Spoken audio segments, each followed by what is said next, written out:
Welcome to okay TV. నేను మీ journalist శ్రావ్య. ముందుగా okay TV ప్రేక్షకులందరికీ నమస్తే అండి. సో చాలా రోజుల తర్వాత నేను బీజేపీ పార్టీ ఆఫీస్కి రావడం జరిగింది. మీ అందరికీ కూడా తెలుసు, పటంచెరులో అమీన్పూర్లో పటంచెరు నియోజకవర్గంలో తెలంగాణ రాష్ట్రంలో ఉన్నటువంటి సమస్యల్ని ప్రశ్నించడంలో ఓకే టీవీ ఎప్పుడు కూడా ఫెయిల్ కాదు. సో దాంట్లో భాగంగా పటంచెరులో ప్రత్యేకమైనటువంటి ఫోకస్ ఎప్పుడు కూడా ఉంటుంది. సో రీసెంట్ టైమ్స్ లో అమీన్పూర్లో ఫెమిలీర్ అయిన పేరు ఒకటి ఉంది, తనుజారెడ్డి అని. కాటసాని రాంభూపాల్ రెడ్డి గారు వాళ్ళ ల్యాండ్స్ మీదకి, వాళ్ళ లేఅవుట్ మీదకి కబ్జా పెట్టి పెద్ద ప్రహారీ గోడ కడితే హైడ్రా టీమ్ సపోర్ట్ తో, అట్లాగే అక్కడ ఉన్నటువంటి కొంతమంది ముఖ్యంగా రంగనాథ్ గారి సపోర్ట్ తో, మన రఘునందన్ రావు గారి సపోర్ట్ తోటి తను చాలా ఫైట్ చేసి తన ల్యాండ్స్ మీద పోరాటం చేస్తా ఉంది తనుజారెడ్డి గారు. సో ఈ రోజు రఘునందన్ రావు గారు అలాగే బీజేపీ అధ్యక్షులు రామచంద్రరావు గారి సమక్షంలో ఆవిడ బీజేపీ పార్టీలో జాయిన్ అవడం జరిగింది. సో పేరుకేమో తను ఆంధ్ర, బట్ తను ఇక్కడ హైదరాబాద్ లో సెటిల్ అయ్యారు కాబట్టి సో ఇక్కడ ఆంధ్ర తెలంగాణ ఇవన్నీ కాదు. సో మాకు బాధ అనిపించింది. నేను కొట్లాడా అంటే రాష్ట్రంలో ఇన్ని సమస్యలు జరుగుతూ ఉంది, నా చుట్టుపక్కల నాకే ఇన్ని ప్రాబ్లమ్స్ వస్తాయి, ఇంకా సామాన్యులు మాట్లాడలేని వాళ్ళకి ఇంకెన్ని ప్రాబ్లమ్స్ వస్తాయి. సో దీన్ని అట్లీస్ట్ ఒక వాయిస్ ఇవ్వడానికి, అట్లీస్ట్ ప్రభుత్వాన్ని క్వశ్చన్ చేయడానికి, నాకు సమాజ సేవ కోసం కావచ్చు, లేకపోతే లోకల్లో ఉన్నటువంటి పబ్లిక్ ఇష్యూస్ సాల్వ్ చేయడం కోసం కావచ్చు, నేను కూడా రాజకీయాల్లోకి వస్తాను అని చెప్పి సో తను నరేంద్ర మోడీ గారి ఆధ్వర్యంలో బీజేపీ పార్టీ అడుగుజాడల్లో నడుద్దామని చెప్పి ఈ రోజు పార్టీ కండువా కప్పుకోవడం జరిగింది. మరి మిగతా విషయాలన్నీ తనుజారెడ్డి గారిని అడిగి తెలుసుకుందాము. మ్యామ్ నమస్తే. నమస్తే, ఎలా ఉన్నారు? ఆల్ గుడ్ అండి. సో మొత్తానికి అనుకున్నది సాధించారు.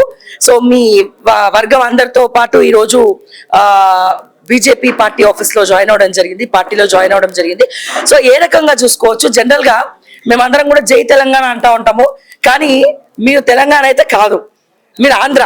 సో ఆంధ్రాలో జాయిన్ అవ్వకుండా తెలంగాణలో ఎందుకు జాయిన్ అయ్యారు? అసలు మీ భూముల కోసం మీరు కొట్లాడుతూ పొలిటికల్ లైఫ్ లోకి ఎందుకు రావాల్సి వచ్చింది? సో ఇవన్నీ కూడా ఒకసారి ఓకే టీవీ ప్రేక్షకులకు చెప్పండి. సో తెలంగాణ వాళ్ళు చాలా మంచోళ్ళు అండి, అందరినీ ఆదరిస్తారు. సో ఆంధ్రానా యూపీనా అని చూడరు, పక్క ఎవరు మంచోళ్ళు అయితే, ఎవరు జనం కోసం వాళ్ళ కోసం కొట్లాడతారో వాళ్ళని డెఫినెట్లీ ఆదరిస్తారు. ఇప్పటిదాకా 300 మెంబర్స్ కోసం కొట్లాడాను. ఇప్పుడు ఆ సైజ్ బిగ్ అవుతుంది, బట్ ఐఎమ్ షూర్ నేను pretty well, I can do my best. So ఇప్పటిదాకా చాలా ఫేస్ చేశాను అండ్ రఘునందన్ గారి సపోర్ట్తో నేను చాలా మందికి గెలిచాను కూడా. బట్ దెన్ ఇంకా అక్కడ లోకల్ ఇష్యూస్ ఎక్కువ ఉన్నాయి. అండ్ పటాన్చెరు గురించి మీకు నేను ప్రత్యేకంగా చెప్పాల్సిన అవసరం లేదు. ప్రతి వాళ్ళు కామన్ పీపుల్ చాలా ఇబ్బంది పడుతున్నారు. సో అందుకని ఒక రఘునందన్ గారి సపోర్ట్ తో జాయిన్ అవడం జరిగింది బీజేపీ. కామన్ పీపుల్ ఇబ్బంది పడుతున్నారని జాయిన్ అయ్యారా, లేకపోతే ఆ కామన్ పీపుల్ ని మీరు కూడా ఇబ్బంది పెట్టడానికి జాయిన్ అయ్యారు? ఎందుకంటే పటాన్చెరులో అన్ని పార్టీలు, ఏ పార్టీ చూసినా దాంట్లో నాయకత్వము ఇద్దరో ముగ్గురో, అక్కడ ఫేక్ సర్టిఫికెట్లు, ఫేక్ ల్యాండ్ సర్టిఫికెట్లు, సబ్ రిజిస్ట్రేషన్ ఆఫీస్ బోగస్, ఎంఆర్ఓలు బోగస్, వాళ్ళ కనుసన్నలు నడుస్తూ ఉంటారు. సో ఈ రాజకీయం దగ్గర, భూ కబ్జాల దగ్గర అందరు ఒక్కటవుతారు. సో దాంట్లో భాగంగా మీరు కూడా ఏమైనా పార్టిసిపేట్ చేస్తారా, లేకపోతే నిజంగానే నిస్వార్థంగా అక్కడ ఉన్నటువంటి పబ్లిక్ కోసం కొట్లాడదాం అనుకుంటున్నారు? నేను పార్టీ జెండా కప్పుకొని ఒక 10 నిమిషాలే అవుతుంది శ్రావ్య గారు, మీరు అప్పుడే నన్ను ఇలా చేయటం కరెక్ట్. పటాన్చెరుకు అంత మంచి పేరుందండి. అక్కడ రాజకీయం చేయాలంటే ఎవరైనా ల్యాండ్ కబ్జా చేస్తే చేయగలుగుతాము.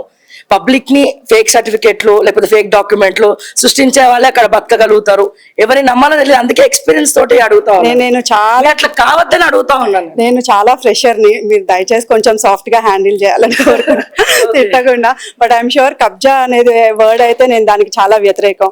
ఆల్మోస్ట్ 2 years నుంచి నేను సఫర్ అవుతున్నాను.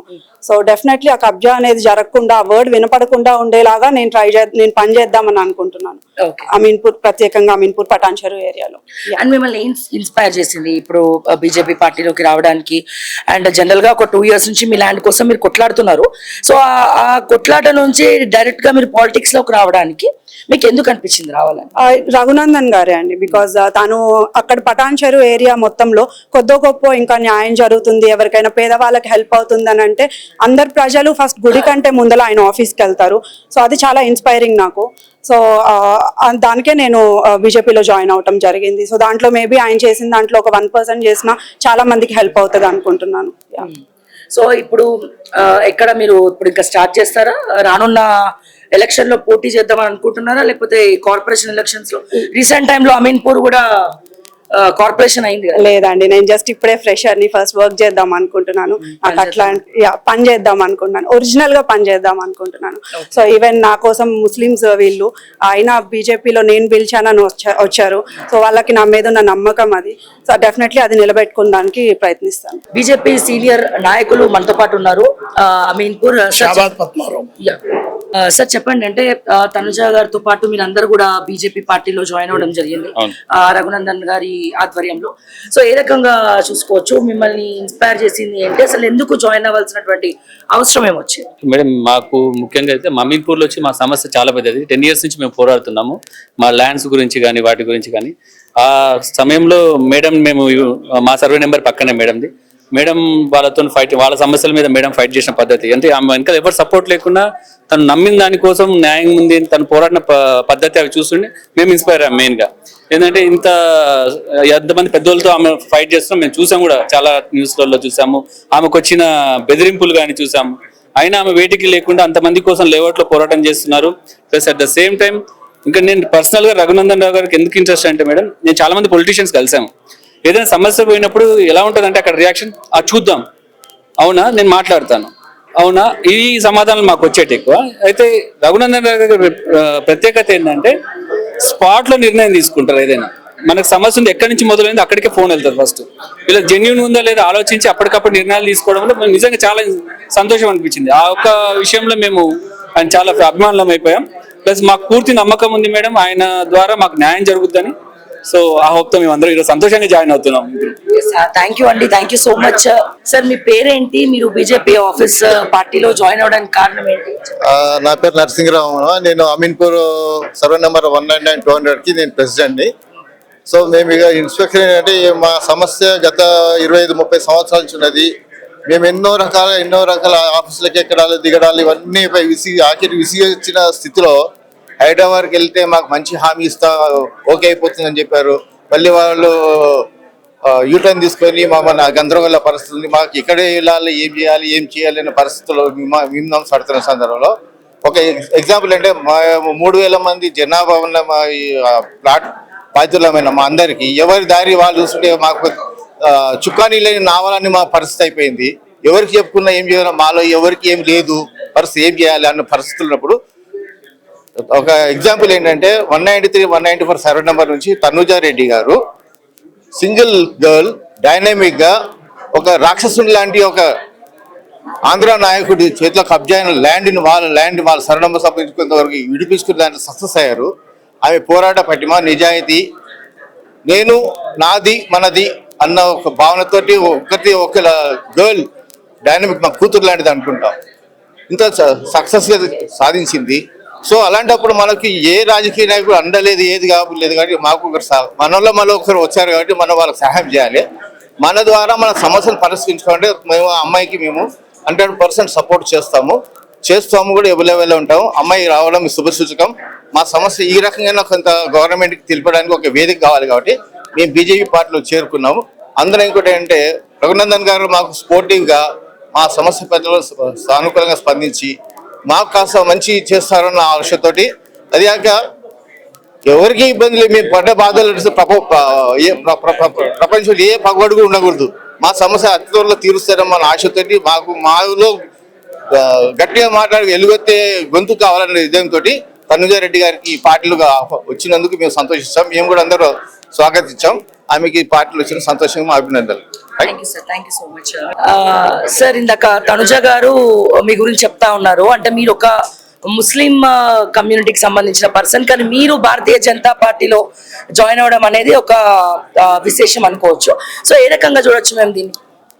నేను ప్రతిసారి ఎప్పుడైతే తనోజ గారు రఘునందన్ సార్ వాళ్ళ ఆఫీస్కి వెళ్ళామో ఏ రోజు అయినా అక్కడ ఉన్న వాళ్ళు ఇచ్చిన ట్రీట్మెంట్కి నాకు అట్లా ఏం అనిపించలేదు. అంటే ముస్లిమా ఇతను రాని, నేను ఎన్నిసార్లు వెళ్ళినా సారు మంచిగా దగ్గర పిలుచుకొని మాట్లాడి మా బాధలు ఏందో మేము ఎన్నిసార్లు చెప్పినా కానీ అతను వెళ్ళేసి అక్కడ ఇమీడియట్గా కాల్ చేసి ఆ కన్సర్న్ ఆఫీసర్కి కాల్ చేసి కన్సర్న్ డిపార్ట్మెంట్స్ కాల్ చేసి మా గురించి చెప్పడము, మా ప్రాబ్లమ్స్ గురించి చెప్పడం జరిగింది. అలాంటి మనిషి దగ్గర ఒక ఎడ్యుకేటెడ్ మనిషి అయిన క్వాలిఫికేషన్ గురించి మనం చెప్పడం అవసరం లేదు. అలాంటి మనిషి ఒక పార్లమెంట్ మెంబర్ అయిన తర్వాత ఆ కాన్స్టిట్యున్సీలో ఇలాంటి క్యాస్ట్ ఫీలింగ్స్ అవన్నీ ఏమి ఉండవు. ఎక్కడైతే ఒక ఎడ్యుకేటెడ్ పర్సన్ ఒక పబ్లిక్ రిప్రజెంటేటివ్గా వస్తారో అక్కడ ఇలాంటి ఫీలింగ్స్ ఏమి ఉండవు. అక్కడ ఏంటంటే ఓన్లీ డెవలప్మెంట్ మీద వాళ్ళు ఇంపార్టెన్స్ ఇస్తారు. మేము ఎన్నిసార్లు అయినా సార్ మాకు అదే గౌరవం ఇచ్చారు, మాకు కూడా సార్ మీద చాలా రెస్పెక్ట్. అదే దాంతో తనోజ మేడం మేమందరూ కలిసి ఈరోజు బీజేపీ ఆఫీస్కి వచ్చి సార్ ద్వారా ఇక్కడ బీజేపీలో జాయినింగ్ జరిగింది. Yes, thank you so much. So విన్నారు కదా, సో అమీన్పూర్లో ఎవరైతే కబ్జా కోర్ల నుంచి ఒక రకమైనటువంటి ఇబ్బందుల్ని ఎదుర్కొన్నారో, సో వాళ్ళు ఇన్స్పైర్ అంటే మాకే ఇన్ని ప్రాబ్లమ్స్ ఉంటే మేము కూడా ఇదే రకంగా కొట్లాడితే ఇంకొంతమందికి న్యాయం చేయొచ్చు కదా అనే ఉద్దేశంతో రఘునందన్ గారి ఆధ్వర్యంలో Medak MP BJP party MP Raghunandan Rao గారి ఆధ్వర్యంలో ఈ రోజు బీజేపీ పార్టీలో జాయిన్ అవడం జరిగింది. సో ఎనీవేస్ వాళ్ళకి ఆల్ ది బెస్ట్ చెప్తూ, అండ్ డెఫినెట్ గా వీళ్ళు కూడా మళ్ళీ అలాగే చేస్తే ఖచ్చితంగా మళ్ళీ ప్రశ్నించేది మొట్టమొదట ఓకే టీవీ అని చెప్పి మరొకసారి గుర్తు చేస్తూ, అండ్ మరిన్ని అప్డేట్స్ కోసం చూస్తూనే ఉండండి ఓకే టీవీ. అంటిల్ దెన్ నేను మీ శ్రావ్య. జై తెలంగాణ, జై హింద్.